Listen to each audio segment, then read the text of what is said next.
Guys, welcome back to my channel. My name is Kia J. If you're not familiar with me, I am an entrepreneur. I am the owner of Taylor Beauty, which is sold at Walmart stores, and I'm very passionate about using my platform to help others and to help other business owners. So in today's video, we're going to talk about how I got 40,000 new followers on Instagram in 30 days. I'm still so shocked. I am still so overwhelmed. My Instagram page is still doing very well. I'm still getting hundreds of new followers. Before, I was getting thousands of followers per day. I'm going to tell you everything that I did in order to get 40,000 new followers on Instagram. So before we get into that, I want to thank today's sponsor, which is Dossier. Dossier is a alternative to luxury perfume. So basically they have scents that's inspired by top designers such as Tom Ford, Creed. I love Creed for Her, and their version of Creed for Her is around $39. This perfume right here that's inspired by Kalan's Love Don't Be Shy Floral Mushroom. This is actually my favorite, and if you're not familiar with the price tag of Kalan's Love Don't Be Shy, this stuff retails at $240, and Dossier has a inspired fragrance that is $39. So thank you so much for sponsoring today's video. I smell so good. I've been getting so many compliments on how good I smell. I will definitely link them down below, as well as my coupon code where you can save 10%. So let's talk about everything that I did up until the point where I went viral. So I feel like this is a very crucial part of the of me actually getting followers, because I actually got followers because I had a couple of videos that did go viral. But even though these videos did go viral, I think some of the reasons why I was able to gain so many followers is because of the content that I had produced before this viral video. So before I produced the viral video, I will say probably around last year, I started taking my Instagram page very, very seriously. I don't post anything that I don't like. I schedule my posts. I have call to actions on my posts, meaning that on all of my posts, I tell people to do something. I started creating a link in the bio page. I did a lot to really curate this Instagram feed that I wanted people to see, but I wanted people to enjoy, and I wanted to give people a reason to follow me.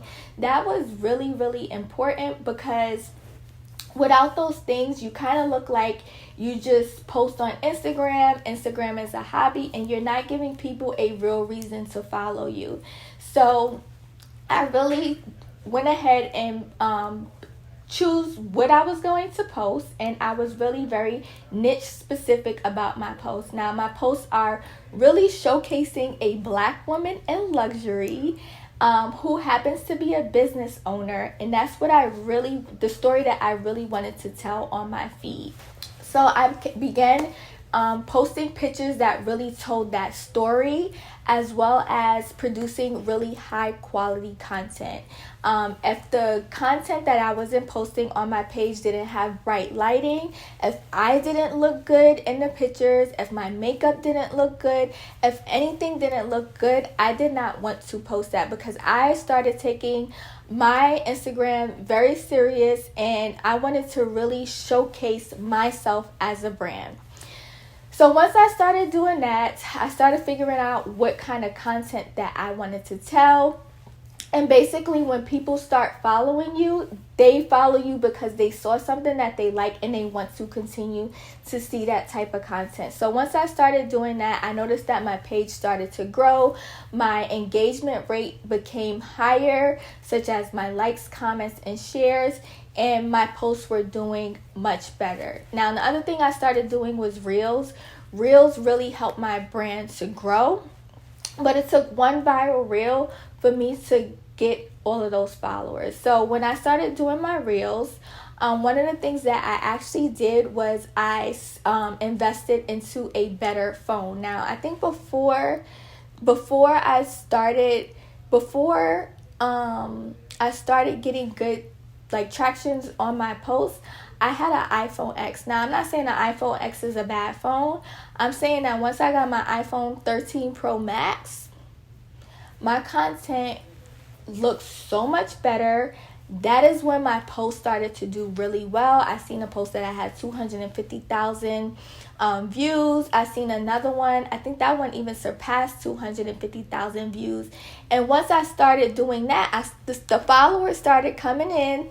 The likes started coming in. The comments started coming in. So now I was in favor of Instagram's algorithm. So basically, you want to start getting in favor of Instagram's algorithm. And what happens is Instagram says, hey, this girl posts really good content. Her posts are likely going to make people want to watch. So whenever she posts something, I'm going to push her post more, because I want to show her posts, because her posts get good engagement. So once that started happening, I started getting a lot of views on everything that I started to post. Now, the thing about social media is social media wants to keep users on their apps, because social media is selling people stuff all day through ads, and they want to keep people on their apps. They want to keep people hooked on their apps as much as possible. So if your content is good and Instagram knows that your content is good, they're going to continue to push your content. So the next thing is I created this viral reel. Now, with the viral reel that I created, I stepped outside of my niche somewhat, because I'm still showing entrepreneurial content. But this year I actually started a YouTube channel with my husband teaching real estate. So we're real estate investors, and in order to grow our page, we had to create content on Instagram to bring the people from Instagram over to YouTube, because we didn't have any subscribers, we didn't have any views, and we wanted to bring awareness to our Instagram page. So not our Instagram page. We wanted to bring awareness to our YouTube channel. So we started creating reels on Instagram that showed real estate. Now, the thing about real estate is people love to see real estate, and so those reels do really well. And when I created my reels, again, I was very serious about how I looked in the reel. I was very serious about the quality, but the one thing that I realized that I was missing when I did do stuff was I was missing the reason why you should follow me. That call to action within my reel was very important, because now I was showing a journey. So it was really important for me to put this follow at the end, because basically now I'm showing people a journey. I'm showing the people the journey of me and my husband being real estate investors, investing into these properties. But I want you to continue to see what we got next, so make sure you follow. Now, putting that follow in the reel really helped. But not only did that help the quality of the content, I was shooting on my iPhone 13, as well as I made sure that every time I was producing content, I looked really, really good. And all of those things really helped for that one video to take off and go viral. One, it told a story that people wanted to hear. It told the journey of us being real estate investors. The quality was very, very clear. The lighting was very, very clear. And I told them to follow me. So not only was I giving them valuable information, I was also giving them a reason to follow me, because I had a journey. That reel alone got 950,000 views. And from there, I realized, okay, the video got views, but now I started looking at my insights. So once that video started getting a lot of views, I got a lot of followers. I think the most I had gotten one day was like 6,500 followers. The other thing that I learned was that the followers came from that reel, but the followers also came from me consistently posting really good content before that took off, for people to be like, hey, this girl is dope. She owns Taylor Beauty. She invests in real estate. She dresses really nice. She's into black girl luxury. I really want to follow her. So sometimes you can have a video that goes viral and you're not going to get 40,000 new followers. What will happen is that video goes viral, it gets people curious about who you are. They look at your feed, and then from there they decide, okay, this person is dope, I want to follow them.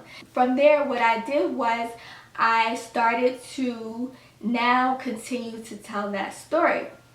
So once that video did really well, I kept following up with content that not only showed the story of what's going on with our real estate investments, but also what I'm doing as an entrepreneur. So let's talk about what happens after you get the followers.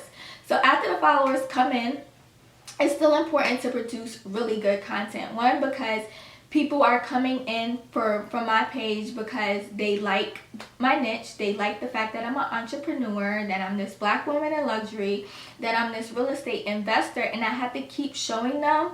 But also I have to keep producing high quality content, because now I know Instagram likes my content. They're gonna push it out to more people, and I have to keep showing all of this on my feed. The other thing too is you don't want to lose those followers. Now you can actually grow, but you can actually lose people at the same time. And honestly, I'm not afraid to lose followers, because it means that the people who have unfollowed me have lost interest in what I have to offer. So it's not even important for me to have followers who are not engaged. So you want to keep your followers engaged. I do this a lot by posting on my stories a lot, showing people who I am, being transparent in my journey, because now that I have those new followers, I want them to get to know who I am. If you guys haven't even followed me from watching this video, make sure you guys follow me on Instagram, because I post a lot of stuff behind the scenes, as I stated. Also, thank you for today's sponsor, Dossier. I'll leave my link down below. I love their scent, smells so good. And if you guys have any questions about today's video, make sure you leave them down below. And thank you so much for watching.